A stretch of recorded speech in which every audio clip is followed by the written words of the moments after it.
chefs in Gordon's kitchen are hard at work by 6 o'clock in the morning. From the crack of dawn until the last guest leaves, sometime after midnight, there's little let-up in the pressure on a kitchen working at this standard. Every day, between 40 and 50 diners will arrive for lunch, and the same again for dinner, and the kitchen must be ready to serve the perfect dish for each guest. From the calm front of house, it's hard to credit the work and dedication put in behind the scenes.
France has taken a bashing recently because everyone's complaining about sitting back on their laurels.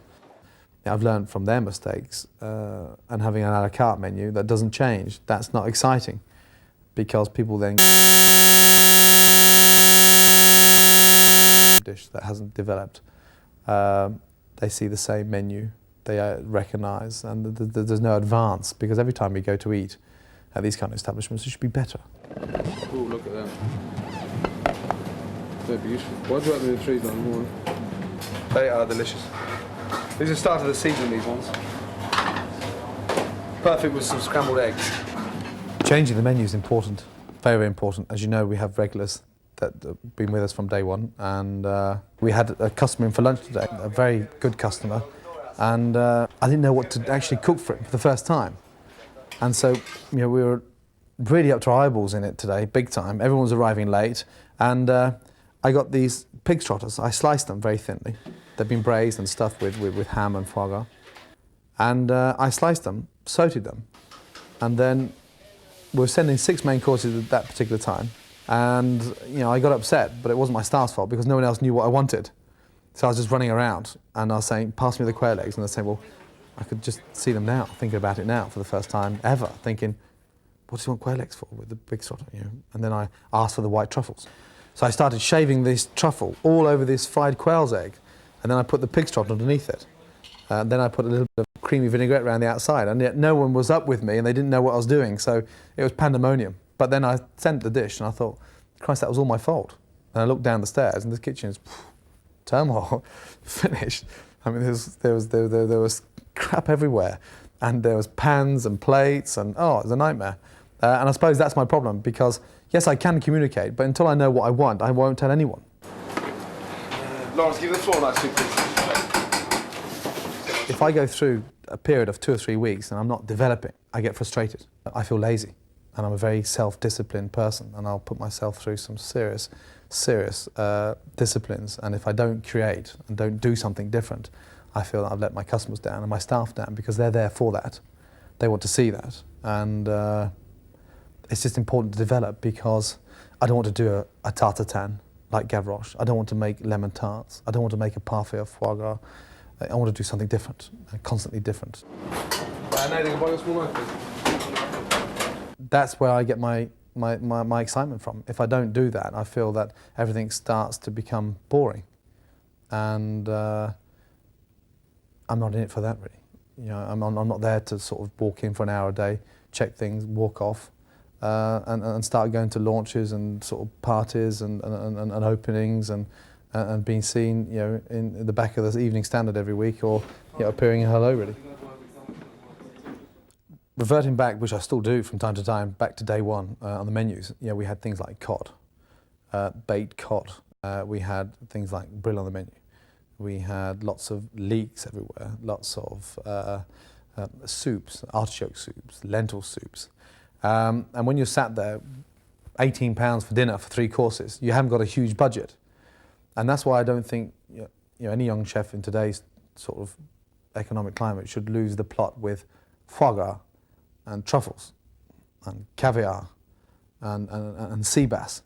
And that's why I get incredibly upset when I see cooks coming now to work for me, to think how easy it is in comparison to the guys that were with me 4 years ago. Because that, I mean, it was hell. I mean, we were flat out from 6 o'clock in the morning to 2 o'clock in the morning.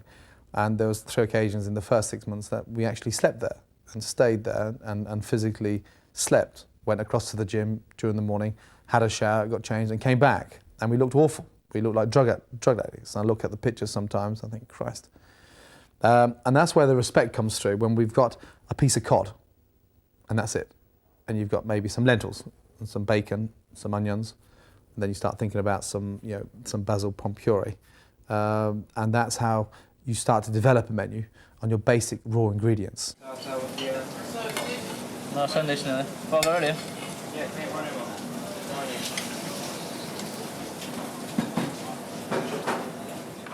We have a sautéed tranche of foie gras we serve with caramelised endive, and that's an amazing dish, stunning. But, you know, had I tried to attempt to cook like that 4 years ago, you know, I'd be closed. And I find it, you know, very, very touching to think how we came where we are today. That's 1 minute, right?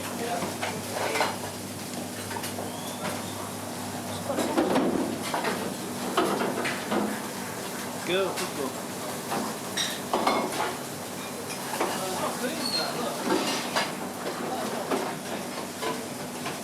There was one particular Saturday night that I arrived at about 10:30 in the morning, got ready, and I was hoping and praying. We had 94 booked.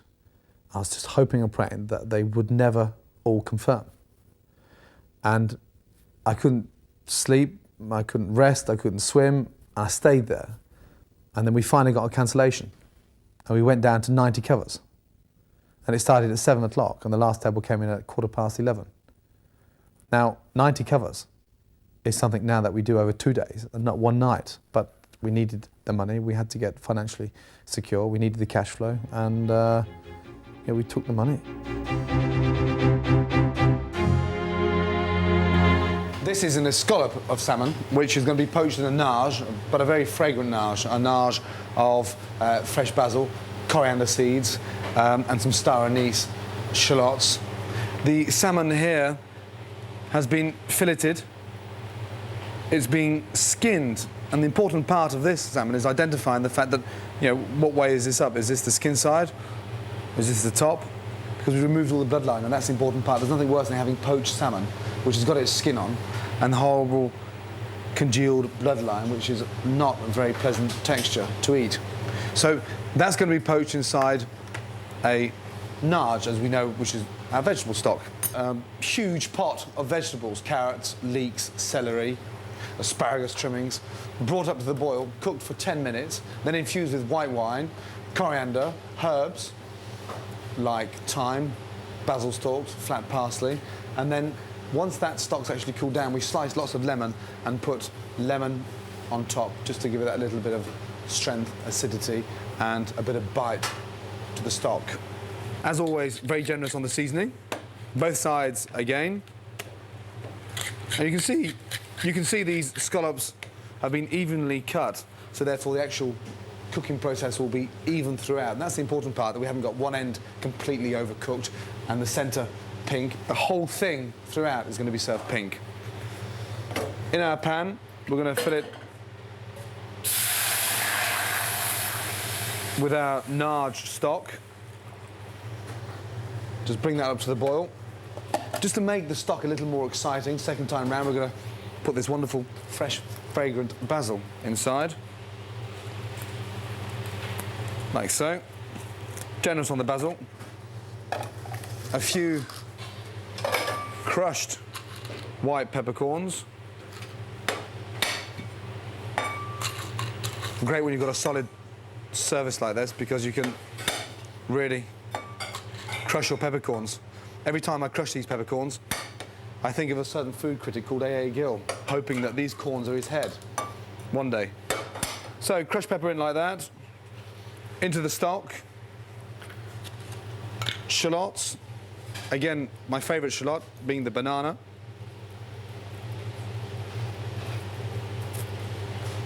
We're just going to bring that up to the boil and then place the salmon inside. Important part whilst poaching fish, one thing we never do is boil. Because it's so tender and so delicate, if we boil this fish inside the stock, it will burst, it will collapse, and you'll have an absolute catastrophic nightmare when you come to serve it. The garnish for this particular dish is a very simple red wine beurre blanc, red wine butter sauce, as we know. Around the outside, we're going to have some wonderful new potatoes, which have been part blanched and then sautéed. Stock just coming up to the boil now, and we're going to place these scallops inside.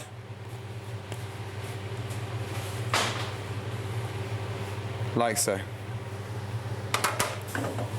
As the stock came up to the boil, we've now put the salmon inside. The important part, of course, now is to bring that stock back up to the boil, because the temperature of the stock has gone down because of the chilled salmon. So we've got to bring that back up and then take it off the heat. If we take it off the heat now, without bringing it back up to the boil, the salmon will collapse. It won't be hot enough to cook and hold the salmon together. You'll have this disgusting, horrible mess inside your stock. So back up to the boil. Okay, now the stock is just coming up to the boil, and it's time just to move that onto the side and leave it to simmer. Leave it to infuse, cook very gently, and most important, of course, before we take that off the heat, is to bring it back up to the temperature. The sauce is a very simple red wine butter sauce, and I've got a bottle of red wine. This is quite expensive red wine in here, but you don't have to go to that extreme. And I've got a bottle of Saint-Emilion, and I've reduced it by half to form this lovely coated syrup. For me, the most important part of really adding to this dish is having a stunning red wine. You can buy a delicious red wine for £6–7 to drink. I mean, I believe in spending that amount of money to make a red wine sauce, because it will be the flavour, don't forget, it will hold the memory at the end, and the combination of the poached salmon in this lovely fragrant nage, the rich butter sauce garnished with sautéed potatoes, is delicious. So I'm just going to add 2 or 3 spoons of our cooking liquor, because it's infused, it's got this basil, the white peppercorns, just to break down the intensity of the red wine. Very carefully, I'm just going to whisk in my butter, again on a very, very low heat, and just turning all the time. The butter is put in here at room temperature, partly because I want to bring down the temperature of the sauce in order that we don't split it. And the important part of making a butter sauce is to continue whisking the butter throughout.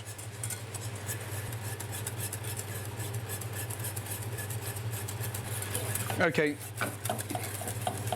now the fact the butter has disintegrated, we've got this lovely velvety, rich texture sauce. I'm going to season it with salt and sugar, because sometimes when you reduce alcohol, it leaves this very marred, acidic flavour.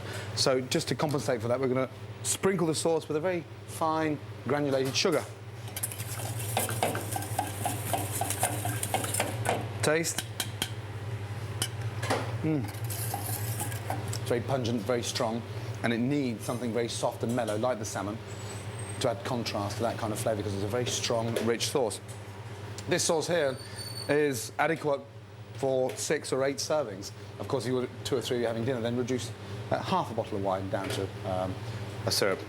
Finally, just to finish the sauce, I'm going to put 2 or 3 drops of double cream. Again, this will just help to break down the buttery flavour, because it is a rich sauce, but I don't want this horrible coagulated rich flavour on the back of the palate, so it just smoothens things out with the cream. Okay, so the salmon's been in the stock now on the side for about 4.5, 5 minutes. The sauce has been made. Now for the garnish. Sauteed potatoes. One of the most interesting and most sought after potato are rats. Not running around in your backyard, but rat potatoes underneath the ground. These are part blanched. They've been blanched in boiling water for about 2.5 minutes, refreshed in cold water. And we're going to slice these just like so, nice and thick. And you'll notice now I've actually left the skins on because there's such brilliant flavour, providing they've been cleaned, of course. They're actually not grown inside the soil, they're grown on top of the soil. So it's a very clean skin, but delicious once it's sautéed in the pan. I always find it far more interesting to saute potatoes once they've been blanched, because they colour a lot better.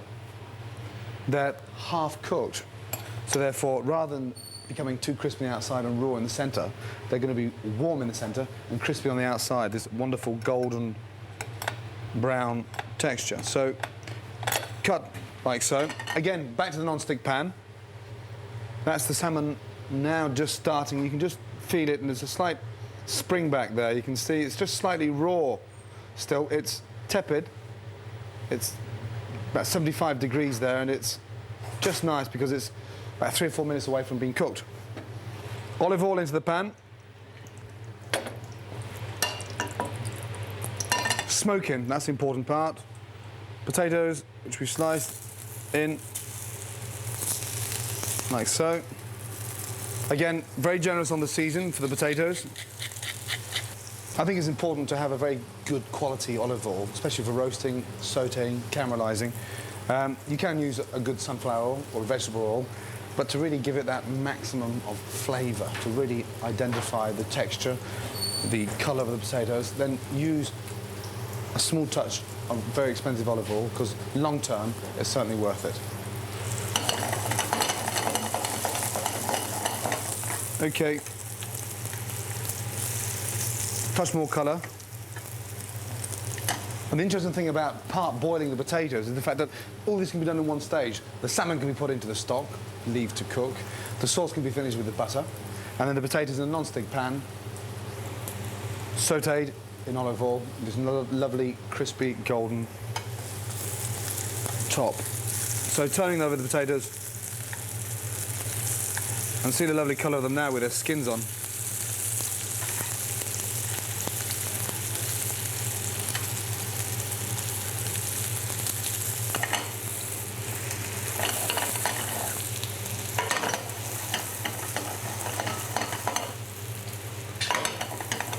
And we're just going to season these potatoes again with rock salt on top.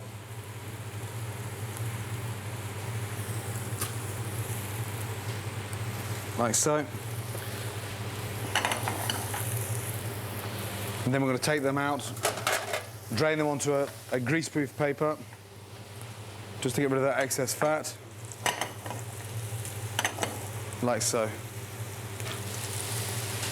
Okay, dressing this dish is very exciting, and of course, when you're running a kitchen of this standard every day, payback time is when you're dressing food on a plate and exposing yourself on a plate and making it look stunning.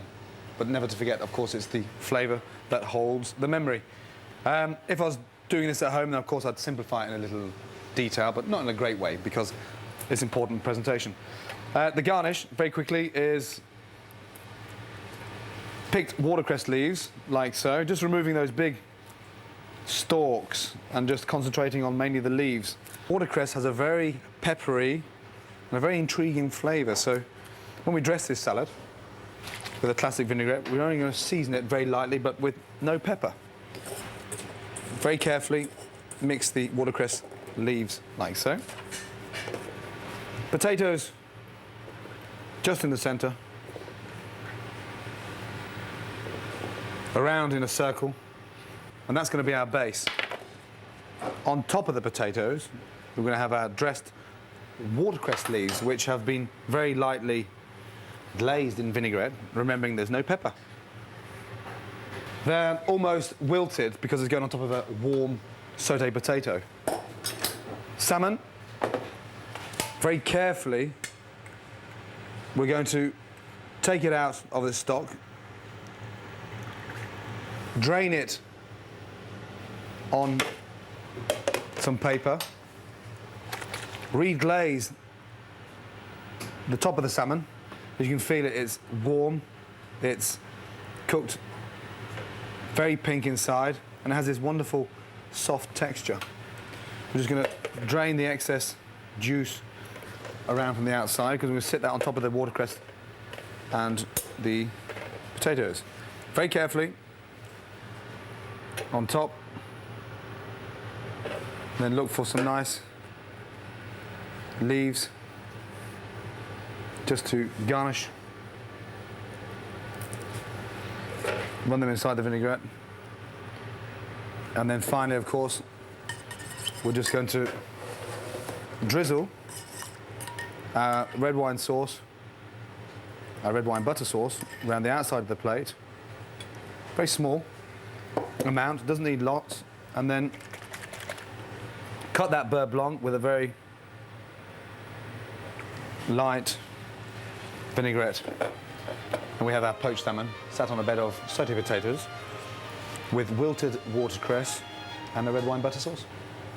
Nothing worse than customers turning around saying, I'm having fish, I'll go for white wine, because if they could only understand and taste how delicious red wine and poached salmon go together, next time they come in for lunch or dinner, I'm sure they'll be ordering a bottle of red wine. Sorry, let's go. Whatever you want to, we'll cappuccino with Jean with salad sunshine, yeah?